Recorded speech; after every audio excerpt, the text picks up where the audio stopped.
নমস্কার বন্ধুরা, আজ আমি শেয়ার করব রাঙা আলু দিয়ে নতুন কায়দায় স্পেশাল একটা পিঠা রেসিপি। পিঠাটি দেখতে যেমন সুন্দর হয়, খেতেও তেমনি দারুণ সুস্বাদু হয়। রাঙা আলু দিয়ে যে এত সুন্দর পিঠা রেসিপি তৈরি করা যায়, না দেখলে বিশ্বাসই হবে না। ভিডিওটি ভালো লাগলে, চ্যানেলে নতুন বন্ধু হয়ে থাকলে চ্যানেলটি সাবস্ক্রাইব করে পাশে থাকা বেল আইকনটি প্রেস করে দেওয়ার অনুরোধ রইল। তাহলে আমার দেওয়া যে কোনো ভিডিওর আপডেট সবার আগে আপনার কাছে পৌঁছে যাবে। তো চলুন তাহলে রেসিপিটা শুরু করা যাক। প্রথমেই নিয়েছি 500 গ্রাম রাঙা আলু।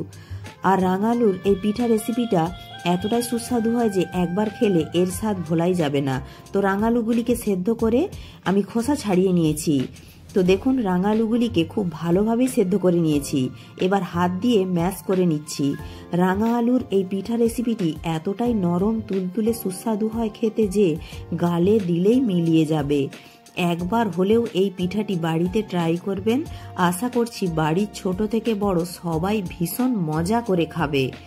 তো রাঙালুগুলিকে আমি হাত দিয়ে ভালো করে ম্যাশ করে নিলাম। পিঠা তৈরি করতে আর যে উপকরণগুলি লাগবে তা একবার দেখিয়ে দিচ্ছি। আর নিয়েছি চালের গুঁড়ি, নারকেল কোড়া আর গুড়। আগে আমি নারকেলের পুরটা তৈরি করে নেব। কড়ায় আমি নারকেলের কোড়াটা আর গুড়টা দিয়ে দিলাম। ভালো করে এবার নাড়াচাড়া করে মিশ্রণটাকে বেশ একটু শুকনো শুকনো করে তৈরি করে নেব। ভিডিওটি ভালো লাগলে অবশ্যই একটি লাইক করবেন। আপনাদের একটি লাইক আমাকে পরবর্তী ভিডিও বানাতে উৎসাহ জাগাবে। তো নারকেলের পুরটা আমার তৈরি করা হয়ে গেছে। এবার পিঠার জন্য ডোটা তৈরি করে নেব। তার জন্য কড়াইয়ে আমি 1 বাটি জল দিলাম আর দিচ্ছি যে রাঙা আলুটা ম্যাশ করে রেখেছিলাম সেটা। এবার জলের সঙ্গে রাঙা আলুর পেস্টটা ভালো করে মিশিয়ে নিতে হবে। তো ভালো করে মিশিয়ে নিলাম। এবার দিচ্ছি স্বাদ অনুযায়ী লবণ। এবার এই মিশ্রণটা খুব ভালোভাবে ফুটে গেলে ওতে দিয়ে দিচ্ছি 200 গ্রাম সেদ্ধ চালের গুঁড়ো। তবে আপনারা চালের গুঁড়ির বদলে সুজিও ব্যবহার করতে পারেন। এবার মিশ্রণটিকে ভালোভাবে নেড়েচেড়ে একটা ডো তৈরি করে নিতে হবে।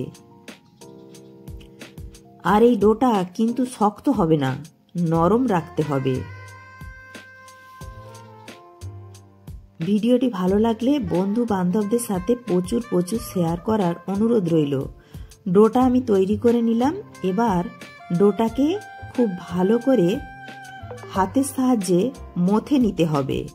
তার জন্য একটা পাত্রে আমি ডোটাকে ঢেলে নিচ্ছি। এই পর্যায়ে আপনারা 1 চামচ ঘি বা 1 চামচ সাদা তেলও ব্যবহার করতে পারেন। আমি হালকা করে একটু হাতে ঘি লাগিয়ে নিলাম। এবার খুব ভালো করে ডোটাকে মথে নেব। তবে ঘি দিতে না চাইলে হালকা করে হাতে একটু সাদা তেল নিয়েও ডোটাকে মথে নিতে পারেন। তাহলে এই ডোটা একদম সফট একটা ডো তৈরি হয়ে যাবে।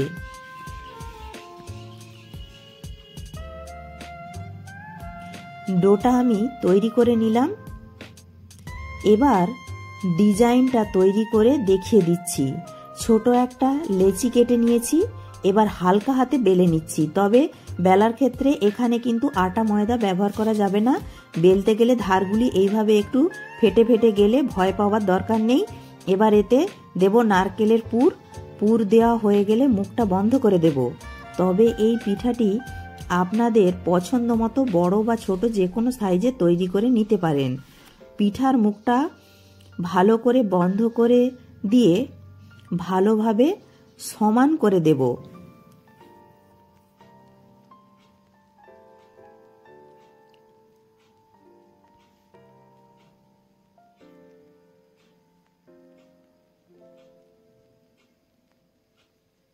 এবার পিঠার ডিজাইনটা তৈরি করে দেখাচ্ছি।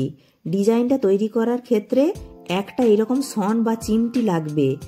আর সন দিয়ে কিভাবে তৈরি করে নিচ্ছি তা দেখে নিশ্চয় বুঝতেই পেরেছেন। তবে এই ডিজাইনটা কিন্তু একেবারে সহজ। যে কেউ দেখলে সহজেই কিন্তু এই ডিজাইনটা তৈরি করে নিতে পারবে।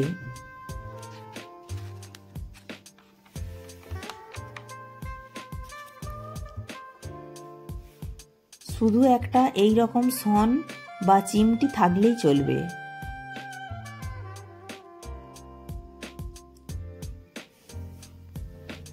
ভিডিওটি ভালো লাগলে, চ্যানেলে নতুন বন্ধু হয়ে থাকলে চ্যানেলটি সাবস্ক্রাইব করে পাশে থাকা বেল আইকনটি প্রেস করে দেওয়ার অনুরোধ রইল।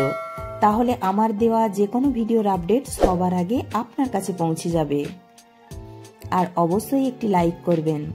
আপনাদের একটি লাইক আমাকে পরবর্তী ভিডিও বানাতে উৎসাহ জাগাবে।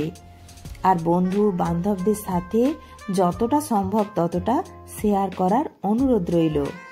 আর হ্যাঁ, কমেন্ট বক্সে জানাতে একেবারে ভুলবেন না আজকের রেসিপিটা আপনাদের কেমন লাগলো।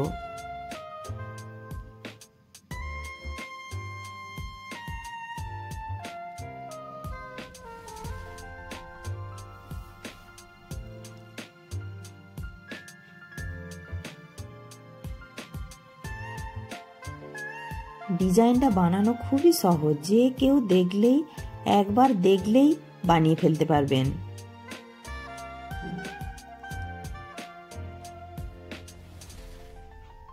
এখন তো বাজারে প্রচুর রাঙা আলু আসছে, তাই রাঙা আলু দিয়ে এই পিঠার রেসিপিটা বাড়িতে একবার হলেও ট্রাই করে দেখবেন।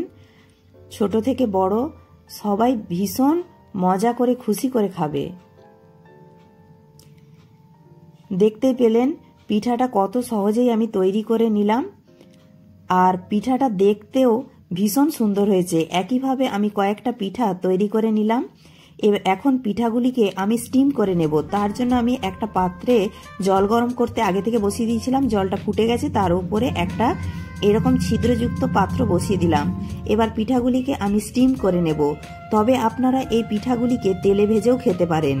তবে আমার মনে হয় তেলে ভাজার থেকে এইভাবে জলের ভাপে সেদ্ধ করে খেলে পিঠাগুলি খেতে বেশি ভালো লাগবে। এবার ঢাকা দিয়ে গ্যাসের ফ্লেমটা হাই টু মিডিয়ামে রাখবো। আর এই পিঠাগুলি হতে বেশি সময় লাগে না, 4 থেকে 5 মিনিট ঢাকা দিয়ে রাখলেই হয়ে যাবে। দেখুন 5 মিনিট পর আমি ঢাকা খুলে নিয়েছি।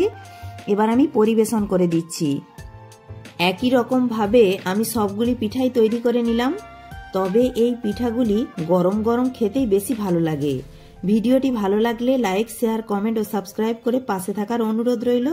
একটা পিঠা আমি ভেঙে দেখিয়ে দিচ্ছি পিঠার ভিতরটা কতটা নরম এবং সফট হয়েছে তা দেখে নিশ্চয়ই বুঝতেই পারছেন। এই পিঠাগুলি একটা খেলে মন পেট দুটোই ভরে যাবে। প্রত্যেকে ভালো থাকবেন, সুস্থ থাকবেন।